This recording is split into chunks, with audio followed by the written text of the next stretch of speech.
少し話そう君とね。今は僕だけを気にして不自然に並んだ二人の視線だけ止まってく。心地いい雨音は加速して降りやみそうにないな。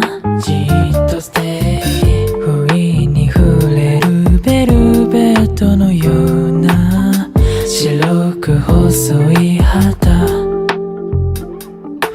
間違ってなんかいないよって